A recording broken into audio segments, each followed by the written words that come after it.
Queridos, y hoy entramos a uno de los textos que es tan conocido por todo el mundo cristiano. Mundo cristiano. Yo creo que es uno de los textos más conocidos.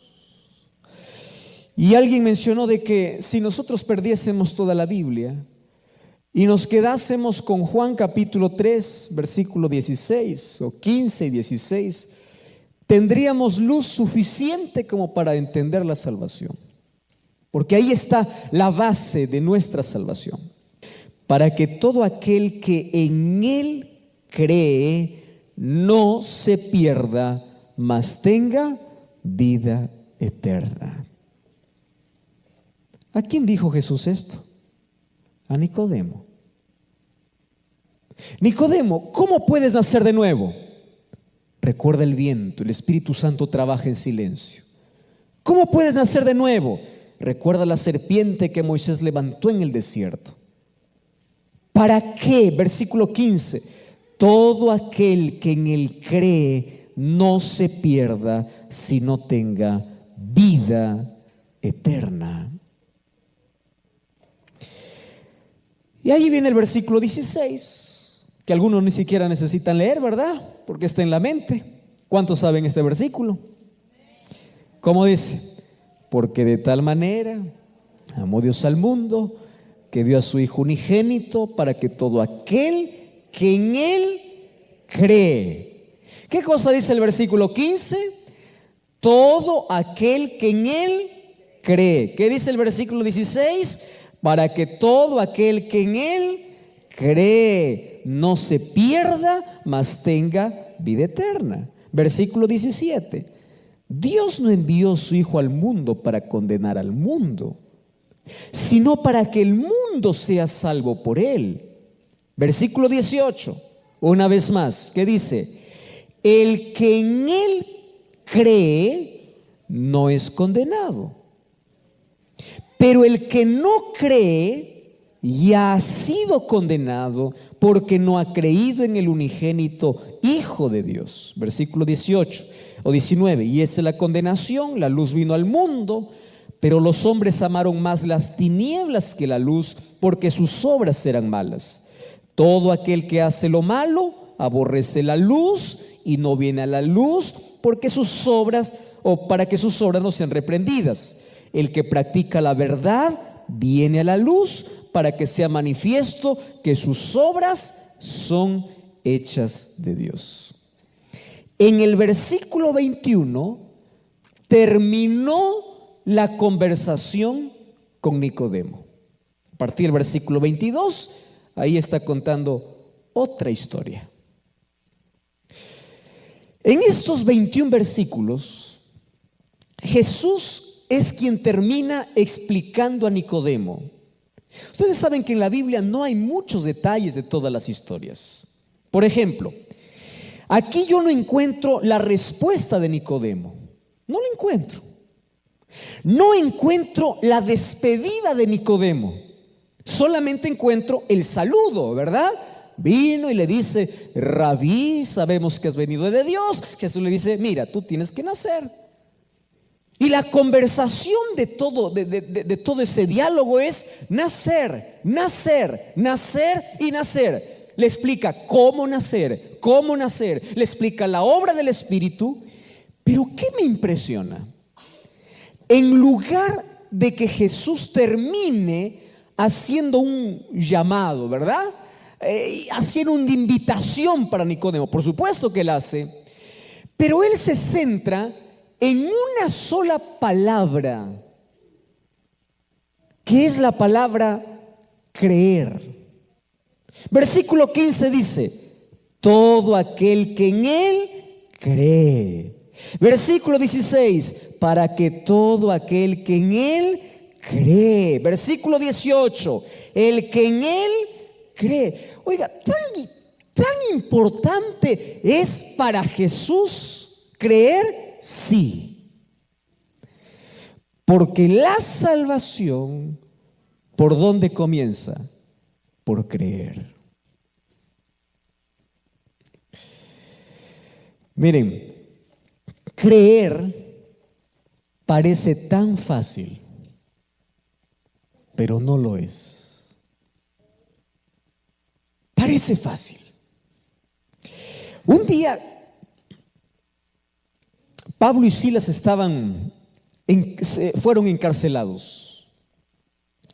Y allí, a medianoche, mientras ellos cantaban, hubo un temblor, un terremoto, las puertas se abrieron. El carcelero pensó que todos los presos habían salido, tomó la lanza, quiso matarse. Y cuando él quiso matarse, apareció Pablo y le dice: no te mates. ¿Por qué? Porque todos estamos aquí. No te mates. Estamos aquí. Y cuando Pablo le dice: todos los presos estamos aquí, nadie ha salido, yo de allí tengo muchas lecciones importantes para que ustedes se den cuenta hasta dónde lleva la palabra creer. ¿Quiénes están en una cárcel? ¿Quiénes están en una cárcel? ¿Quiénes? Aquellos que cometieron algún delito, ¿verdad? Y aunque todos digan que son inocentes, y aunque realmente hay inocentes, por lo menos todos están allí por haber cometido un delito. ¿Está bien? Ahora, yo te hago una pregunta. ¿Tú has escuchado alguna vez en la historia de este planeta que en algún lugar del mundo las puertas de la cárcel se abrieron y los presos continuaron en sus celdas? ¿Escuchaste eso alguna historia? Imagínate, si estos presos están allí y lo que más anhelan es su libertad, cuando ven una celda abierta, ¿qué es lo primero que hace? Pues huir buscando su libertad. Solo que cuando estos presos escucharon la música de Pablo y Silas, todos se arrepintieron. Presta atención aquí. Al ver el testimonio que dos hombres están siendo presos, siendo inocentes por predicar la palabra de Dios, y al ver de que estos hombres, en lugar de maldecir a Dios, alababan a Dios en medio del dolor, eso era ilógico. ¿Qué cosa es lo más lógico? Imagínate, a ti te apresan o tú vas preso siendo una persona correcta, estás haciendo el bien. Vamos a imaginar que mañana sales a predicar y el policía te dice: mira, vamos a llevarte a la cárcel. Pero no solamente te llevan a la cárcel, antes de colocarte en la cárcel te azotan. Y tú no sabes cómo eran los azotes. Los azotes en ese tiempo, la lengua o la punta de los azotes, no sé cómo lo llaman ustedes a un tipo de azote. Antes se castigaba mucho, ¿no? Y corregía a los niños. En sus países imagino que también existía. No sé con qué nombre, yo no voy a colocar el nombre de mi país. Bueno, pero en la parte final de estos instrumentos que azotaban, tenían huesos de animales y pedazos de plomo. Estaban diseñados para que al primer azote pueda rasgar la vestidura y rasgar la piel. Entonces, Pablo y Silas fueron llevados de manera inocente, fueron azotados. Imagínate, quiero que imagines la escena. Todos los presos están ahí en sus celdas. Llegan dos hombres, espaldas rotas, llenas de sangre. Pasan y no están, ojo, en ese tiempo no es que colocaban a los presos en una celda y los dejaban allí para reflexionar, están dando vuelta, por lo menos tienen 2 metros de pared para caminar. No. En ese tiempo había un instrumento que causaba sufrimiento, el cual se llamaba cepo, donde colocaban las piernas y ellos no podían moverse. Y estos hombres, en lugar de maldecir, de reclamar, empezaron a cantar. ¿Cómo es posible cantar aun cuando te va mal en la vida? Eso se llama esperanza. Eso lo hace Dios. Y los presos al escuchar cantar a Pablo y Silas, ¿qué cosa hicieron? creyeron en el Dios de Pablo y Silas. Por eso es que cuando las puertas se abrieron, nadie huyó. Todos estaban allí, preguntándole: yo te escuché cantar, ¿por qué cantas cuando tus espaldas sangran? ¿Por qué viniste aquí? ¿Cómo es posible que tu Dios puede darte una música en tus labios, una canción en tu vida, aun cuando tus espaldas sangran? Eso es creer. Pero había uno que no todavía había creído. ¿Quién era? El carcelero. Y ese carcelero, cuando quiso matarse, aparece Pablo y le dice: no te mates, porque todos estamos aquí. Ahora, ¿ustedes sabían por qué el carcelero quería matarse? Miren, presten atención aquí. El problema del carcelero es el problema de miles de personas hoy, y puede ser tu problema. ¿Cuál es el problema del carcelero? Él se aferró donde no debía aferrarse. ¿A dónde se aferró el carcelero? A un trabajo. ¿El trabajo es malo? No. ¿Qué cosa es el trabajo? ¿Bendición o no es bendición? Por supuesto. Pero cuando te aferras al trabajo o el trabajo está por encima de Dios, un día cuando pierdes el trabajo, quedas en el vacío y no tienes a dónde ir. Porque ¿a dónde te aferraste? Al trabajo. ¿Qué cosa pensó allí este carcelero? Me quedé desempleado. Y es más, la ley de ese tiempo decía que si alguien permitía que los presos puedan salir, él estaba condenado a la muerte. Perdió el trabajo, estaba en riesgo su vida y dijo: yo me mato. Fíjate una cosa aquí. Cuando allí vio que todos los presos estaban, este carcelero le hace una sola pregunta a Pablo.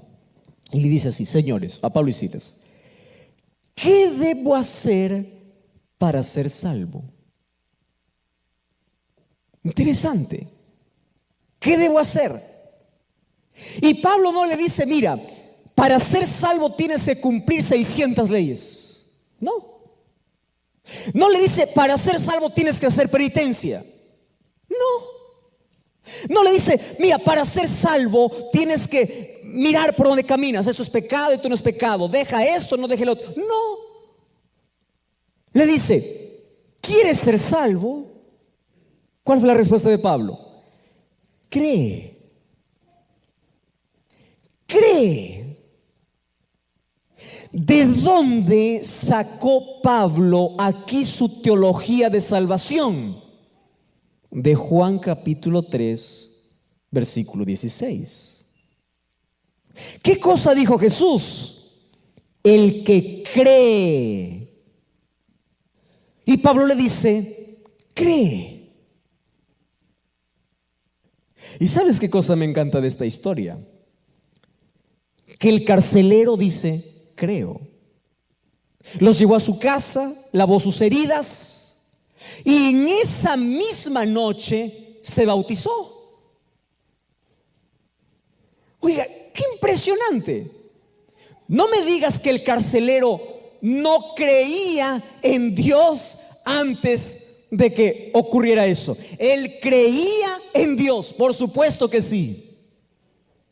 Estoy redundando, ¿verdad? Por supuesto. Él creía. Solo que cuando Pablo le dice: tienes que creer, no le está hablando: tienes que saber que Dios existe. Porque eso no es creer. Creer, ¿a qué me lleva? A rendirme delante de Dios. Por eso es que el carcelero dice: creo, y aquella misma noche se bautizó. Cree. Ah, no, pastor, yo creo que Dios existe. ¿Por qué crees? Porque sé que Dios está arriba, Dios está en el cielo. No, no, no, no. El diablo también cree. Yo le dije una de estas noches, el ateísmo es tan extraño que ni siquiera el diablo es ateo. El diablo cree. Los demonios creen. Santiago capítulo 2 versículo 19 dice, los demonios creen. ¿Quiere decir que ellos son salvos? No. Ojo aquí. ¿Qué significa entonces creer? Creer tiene que ver con involucrar todo el ser humano en una entrega completa hacia Dios. Creer es someterse a la voluntad de Dios. Creer es rendirse por completo a Dios. Creer no es pensar o saber que Dios existe. Simplemente, creer demanda más que eso. Y en esta noche yo te voy a explicar 3 asuntos importantes. Número 1, en este mundo existen 3 tipos de personas. 3. Número 1, el que cree. Número 2, el que no cree. Y número 3, el que casi cree. ¿Correcto? Podemos dividir eso de manera didáctica para poder explicar esto. ¿Y Jesús qué cosa dice? Que la salvación es dada ¿para quién? Para todo aquel que cree. Si queremos dividir, entonces podríamos dividir en 2 grupos, en 3 grupos. ¿Quiénes son? Los que creen, los que no creen y los que casi creen. Vamos a explicar. Y allí tú vas a decir en cuál de los 3 estás, ¿correcto?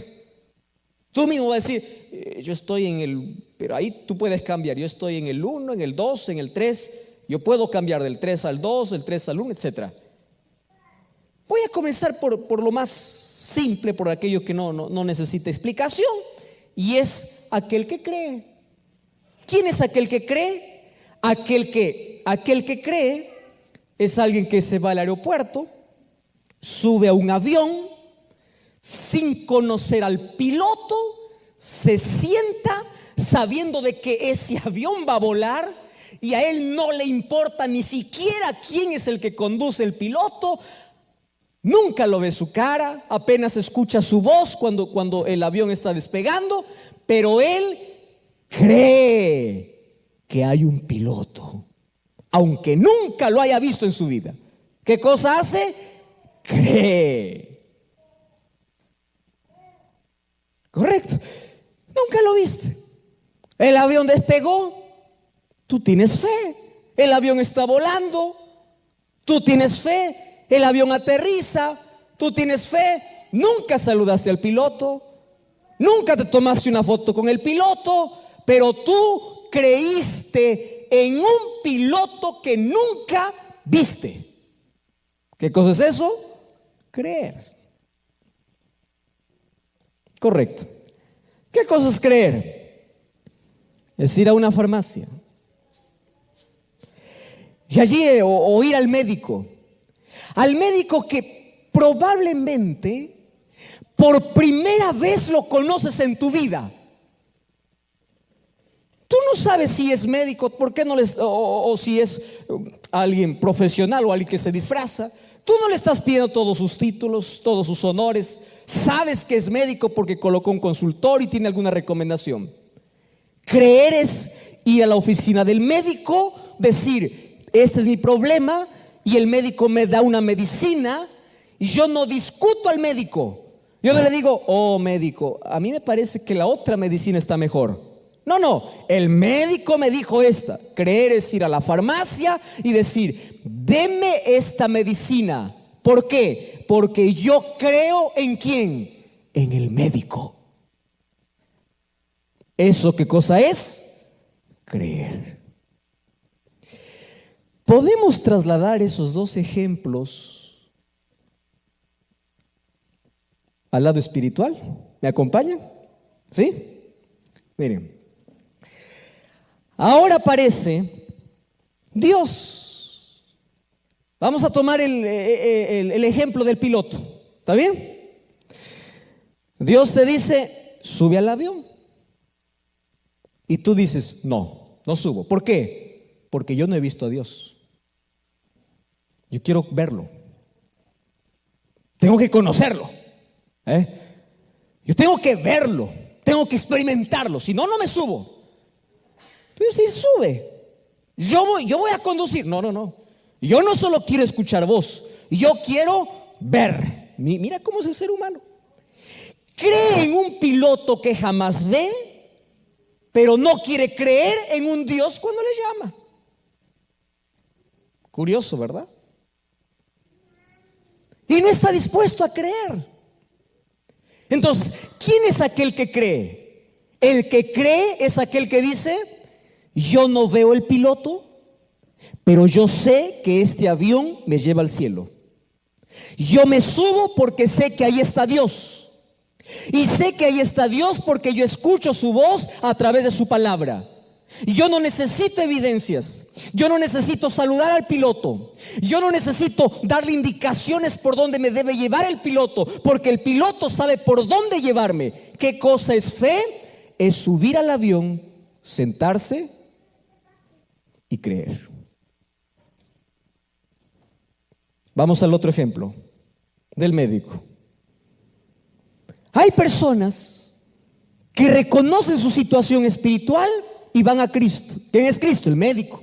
Y Cristo le dice, mira, te doy la receta. ¿Dónde está la receta? En su palabra, en la Biblia. Pero la persona va con la receta y mientras va por el camino con la receta, cambia la receta. Ya viste, personas, la Biblia dice, este día guardarás. Eso es la receta. Tú cierras la receta y dices, ¿y cuál es el problema si yo cambio para otra receta? La Biblia me dice, por este camino andarás. Y yo digo, ¿pero cuál es el problema? Lo otro. Préstame atención.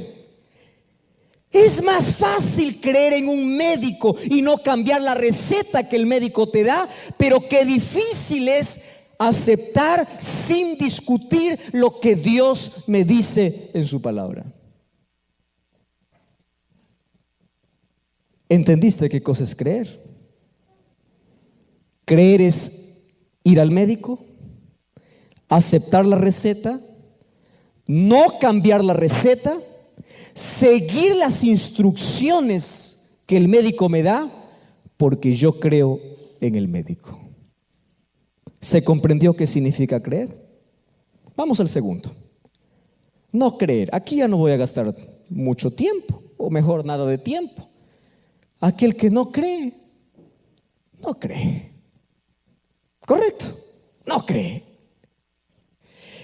Pero lo que sí quiero hablar un poco es del tercer grupo. ¿Cuál es el tercer grupo? El que casi.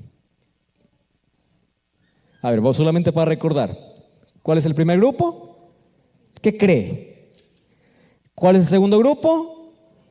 El que no cree. Yo ahí no tengo nada que hablar. No cree. Y la Biblia ni siquiera gasta en aquel que no cree.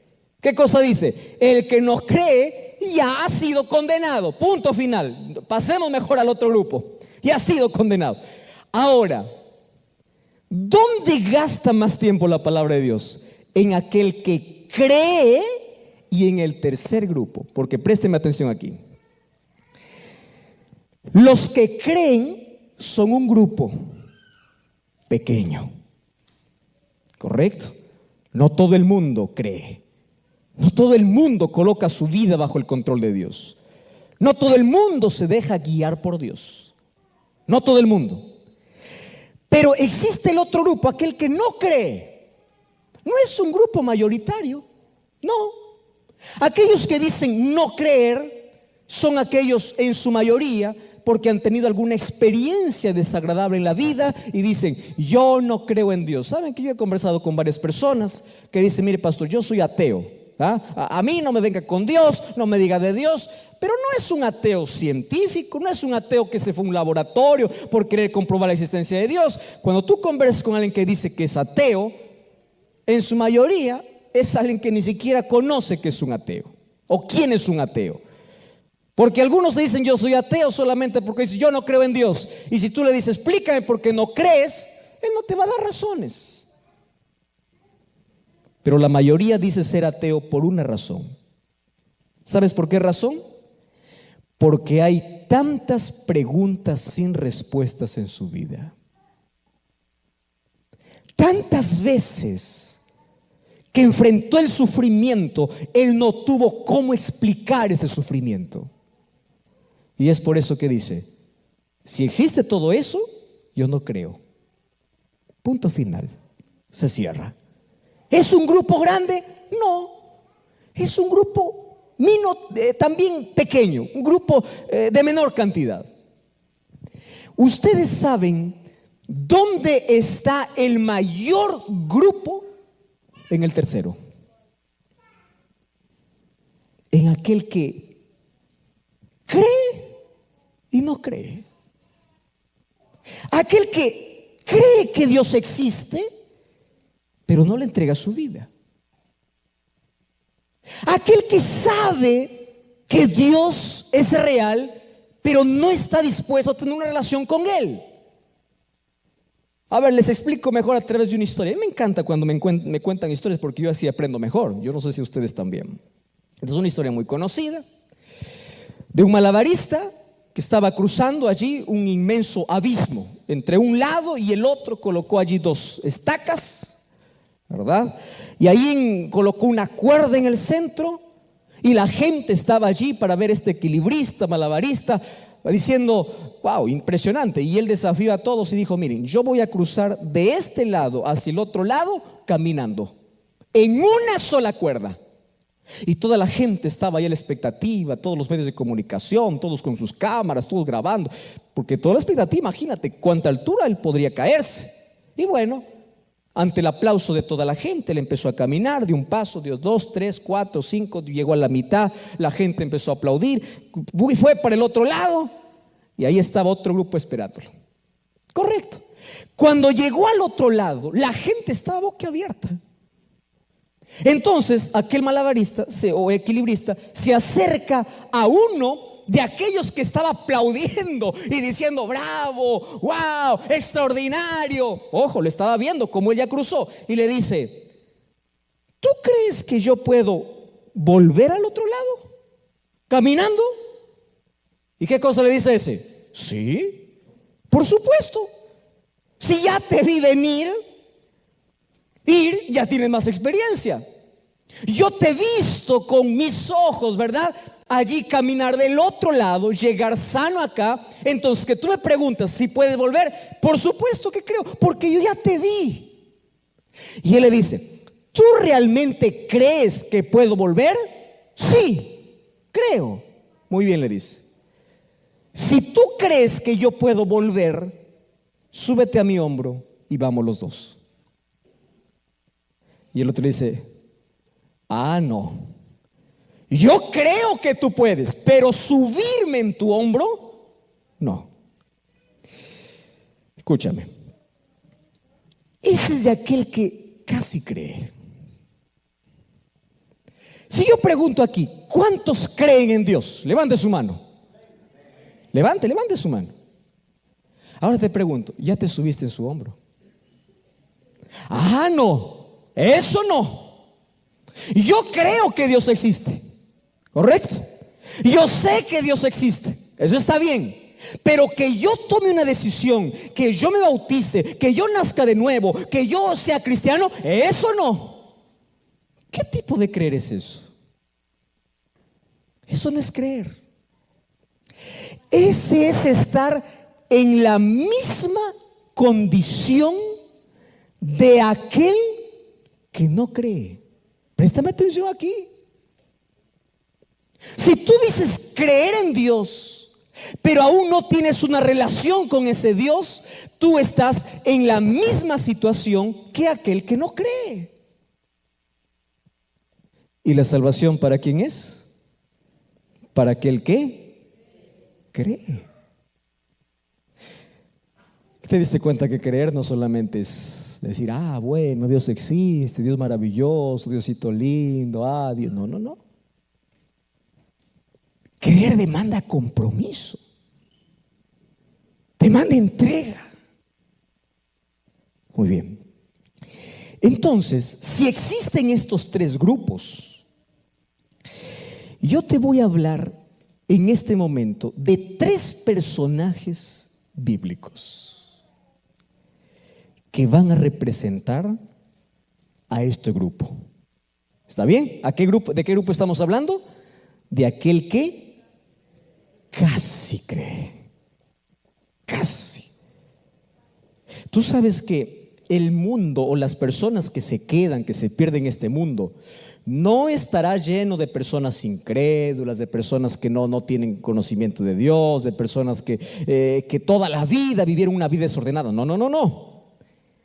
En su mayoría los que se pierden, ¿sabes quiénes estarán allí? Aquellos que casi creyeron. Casi. Y les faltó algo tan pequeño como una decisión simple. Porque la salvación tiene que ver con decisión. Ahora, tres personajes en la Biblia. Primer personaje. Se le conoce como el personaje más duro de la Biblia. ¿Tú ya escuchaste esta expresión? Pastor, él es duro de corazón. ¿Escuchamos eso? Y la gente que no es cristiana pues no entiende, ¿no? ¿Qué significa duro de corazón? ¿Que mi corazón no late? No estamos hablando de mí. Duro de corazón significa alguien que tiene una mente cerrada. Alguien que no permite que el Espíritu Santo pueda trabajar en su vida. ¿En qué se convierte? En un duro de corazón. Solo que yo creo lo siguiente: un duro de corazón no es un caso imposible. Yo conozco personas que han renegado contra la iglesia, que han maldecido la iglesia, que han hablado cosas contra la iglesia, hoy siendo líderes de iglesia, porque no hay imposible para aquel que dice que es duro de corazón, aquel que dice yo nunca me voy a rendir. Alguien me dijo una vez, pastor, yo jamás seré cristiano. Es una historia larga, por eso no te cuento. Y después de 6 meses me estaba llamando diciendo, por favor, quiero bautizarme. ¿Qué pasó? Algo simple. Solo el dolor tocó su vida y fue suficiente. Uno puede decir lo que sea cuando está bien, hasta que llegue un momento difícil en la vida. Bueno, cortando aquella historia, aquel que dice que es duro, un día se quiebra. Entonces, si tú tienes un esposo duro, tienes un familiar que es duro, una persona que es dura, que es imposible, no te preocupes, ora por él y deja. Dios se encarga de poder romper los duros. Por ejemplo, encuentro allí a un Saulo. Un día era un perseguidor de cristianos, odiaba a cristianos, hasta que se encontró con Jesús, se quedó ciego. Cambió su historia. De perseguidor pasó a pacificador. De perseguidor pasó a predicador. De la iglesia que antes él mataba, ahora él estaba dispuesto a dar su vida por aquella iglesia o por aquel Cristo. Por supuesto, porque el duro se puede romper. ¿Sabes quién es aquel que no se puede romper? Es aquel que dice que cree, pero no cree. Un ejemplo te voy a dar. Faraón. Ay, Faraón. Abran su Biblia, Éxodo 10:16. Éxodo capítulo 10, versículo 16. Mira, Éxodo 10:16. ¿Estamos listos? Dice así: entonces Faraón se apresuró a llamar a Moisés y Aarón y le dijo: Mira lo que dice Faraón. ¿Sabes quién es Faraón, verdad? Faraón es el rey de Egipto, que tiene esclavizado al pueblo de Dios por más de 300 años.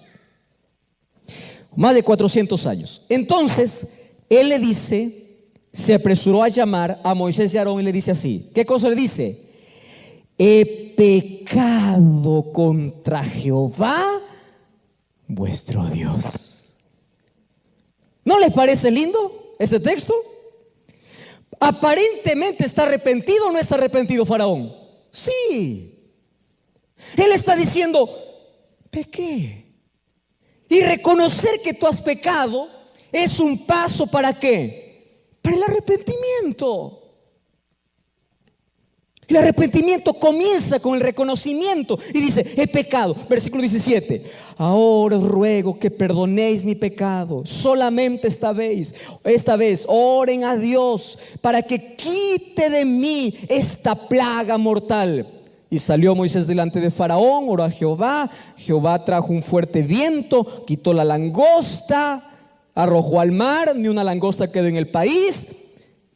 Y luego Jehová endureció el corazón de Faraón y éste no dejó ir a los hijos de Israel. Yo voy a explicar aquí la palabra Jehová endureció, porque esto para muchos puede confundir.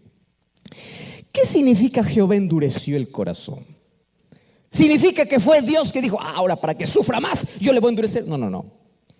Dios nunca interviene en la libertad del ser humano. Tú y yo fuimos creados libres. ¿Correcto?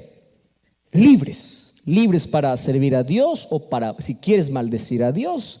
Libre para amar a Dios, o si quieres vivir en rebeldía con Dios, eres libre.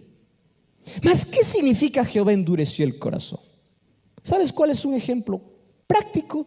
Un ejemplo práctico es cocinar, por ejemplo, una olla con diferentes productos. Presta atención acá.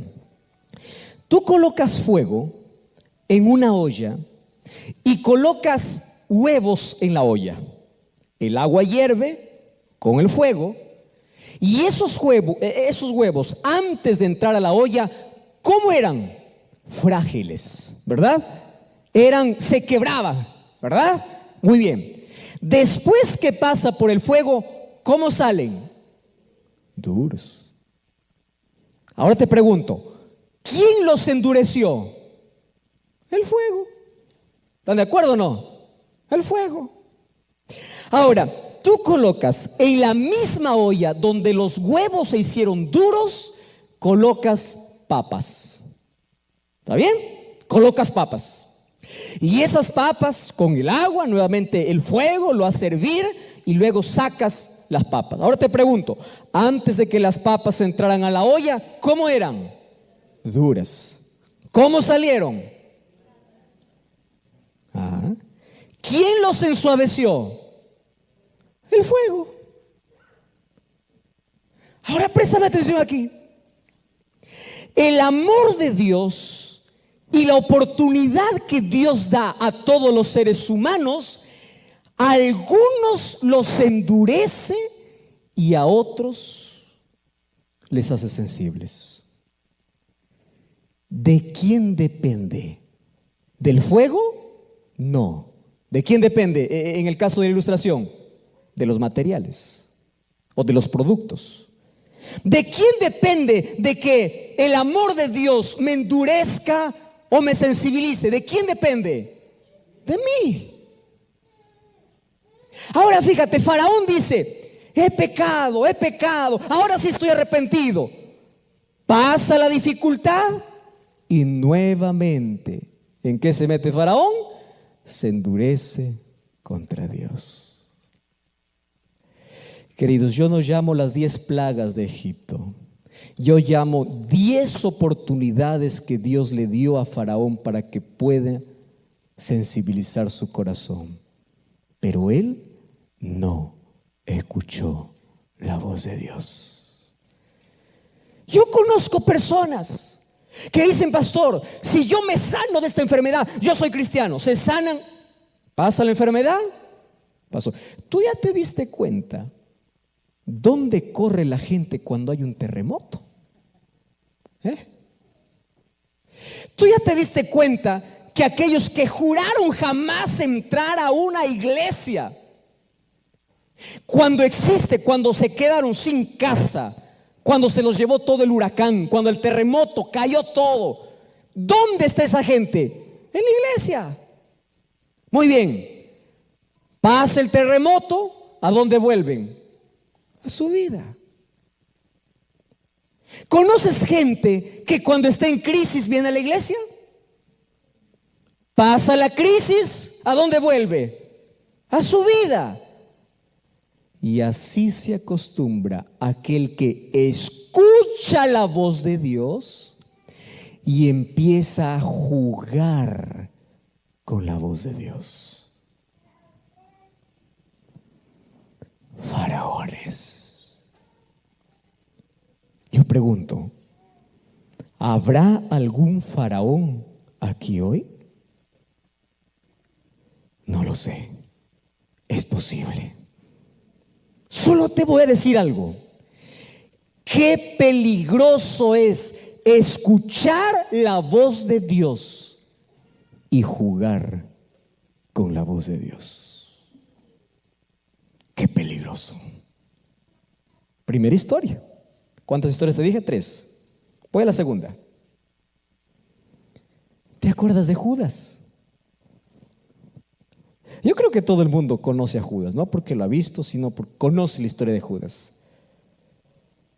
Hasta hoy, a ningún padre he visto que ha colocado a su hijo Judas. No sé si ustedes conocen a alguien. Con los tantos nombres raros que existen, puede existir alguien que se llame Judas. ¿Ustedes saben qué significa el nombre Judas? Judas tiene un significado lindo. Sin embargo, nadie quiere llamarse Judas, porque cuando alguien te dice Judas, aunque sea de sobrenombre, ¿qué cosa te está diciendo? Traidor. ¿Verdad? Porque Judas lo relacionamos inmediatamente ¿con qué? Con una acción. Ahora préstame atención. ¿Quién fue Judas? ¿Quién fue Judas? Seguidor de Jesús. Durmió con Jesús, caminó con Jesús, vio los milagros de Jesús, escuchó los sermones más poderosos que un hombre en la historia pudo haber escuchado de los propios labios de Jesús. Vio resucitar muertos, vio leprosos ser sanados, vio ciegos ver, cojos andar. Él vio. Judas, el más capaz, el más inteligente. ¿Tú sabías que cuando alguien decía a los discípulos, esos discípulos, todos son unos ignorantes? Ahí salió un discípulo y decía, shh, ¿tú sabes quién está en el grupo? Judas. Judas, respetado. Judas, educado. Judas tenía mayores posibilidades que todos los demás discípulos para ser el apóstol de los gentiles, para ser un gran predicador, para ser un gran hombre, instrumento en las manos de Dios. ¿Qué le sucedió a Judas? ¿Cuál fue su problema? Casi creyó. Vio tantas cosas en su vida, pero hay una cosa que él no hizo. ¿Sabes qué cosa no hizo Judas? No se entregó a Jesús. Tú puedes saber todo de Dios. Tú puedes llevar cursos bíblicos. Tú puedes escuchar los mejores sermones. Tú puedes ver milagros en tu vida.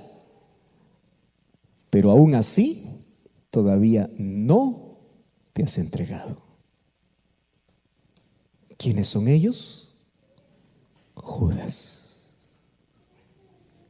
¿Sabes cuál fue el problema de Judas? 2 problemas. Número 1, se aferró al pecado. ¿Cuál era su pecado? La ambición, poder, dinero. Queridos, ser pecador no es un problema, porque ser pecador, la medicina es Cristo. ¿Sabes qué cosa es un problema? Aferrarse al pecado y despreciar la medicina. Ese sí es un problema. En mi país existe una cinta color marrón que tiene un pegamento dulce que se llama matamoscas.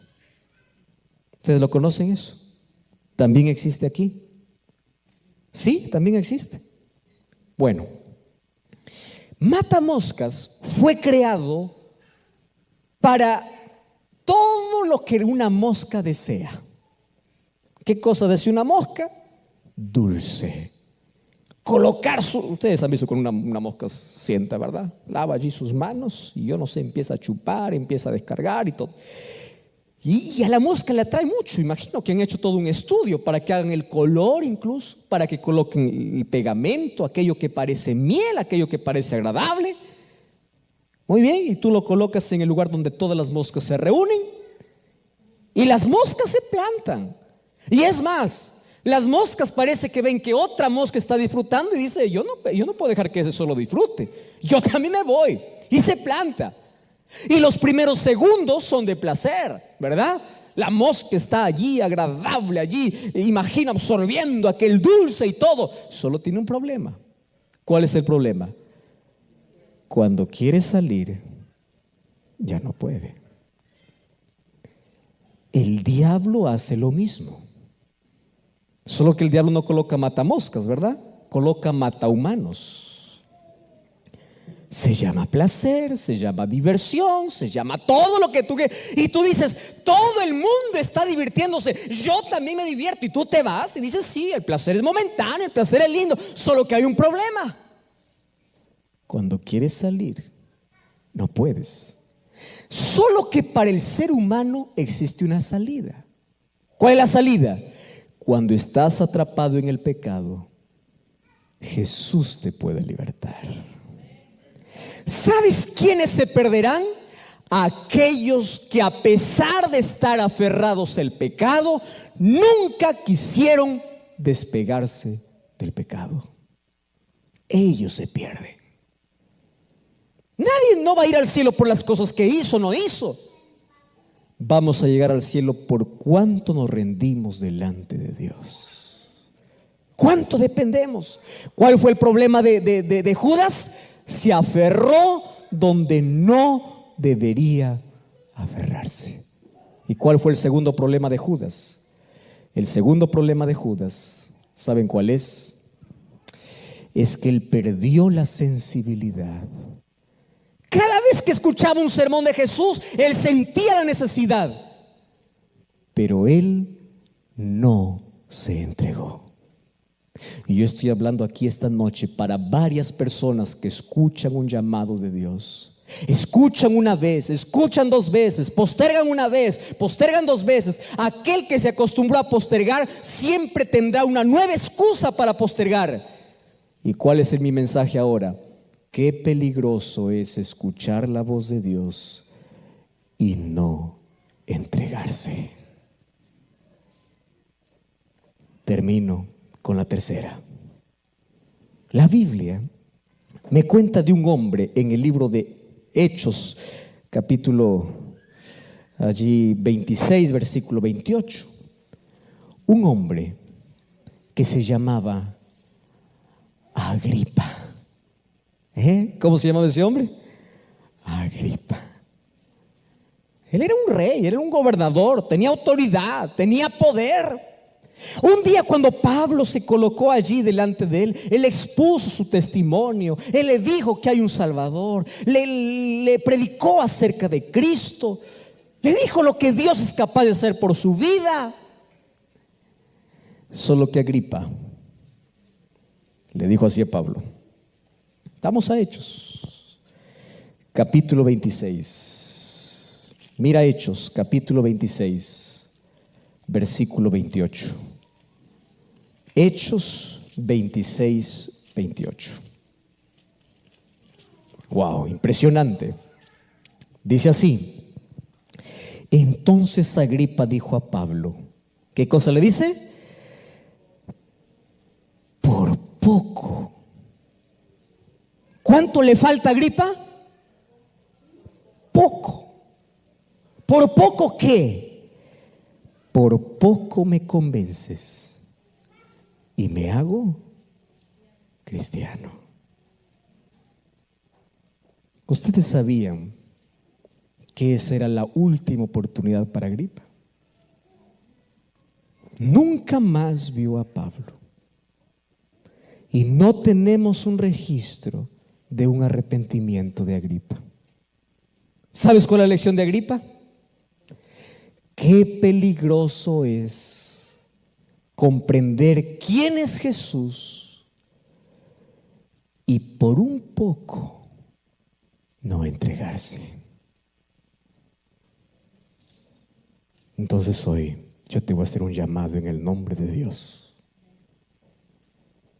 Yo sé que aquí esta noche no hay 3 grupos, solamente hay 2 grupos. ¿Quiénes son los 2 grupos? Los que creen. ¿Y cuál sería el otro grupo? Los que casi creen. Y si tú estás dentro de aquellos que casi creen, ¿a cuál te pareces? ¿A Faraón? ¿A Judas? ¿O a Agripa? No lo sé. Solo tú sabes todas las oportunidades que Dios ya te ha dado. Una de las cosas que me entristece cuando Jesús entró para Jerusalén, en Mateo 23, 37 dice: Jerusalén, Jerusalén, tú que matas a los profetas y apedreas a los que te son enviados. ¿Cuántas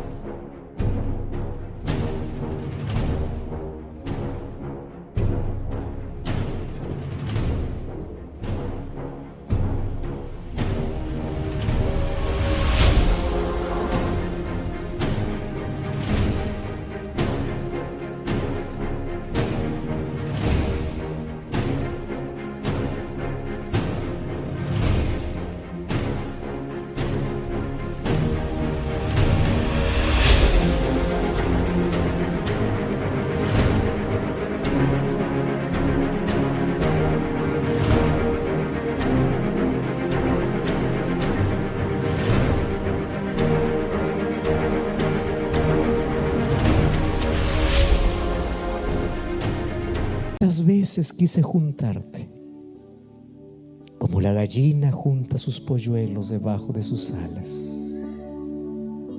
pero tú no quisiste. Tú no quisiste. Por eso, en el nombre de Dios, deja tu casi. Deja el casi. Ese casi para ti puede ser un compromiso, el trabajo, la familia, todos los casis que podemos inventar en la vida, todas las excusas que podemos inventar en la vida. Deja tu casi y empieza a creer, porque Jesús dijo: todo aquel que cree, ¿qué cosa tiene? Vida eterna. En el nombre de Dios te invito a creer. Hoy acepta a Cristo, ríndete a Cristo, entrégate a Cristo.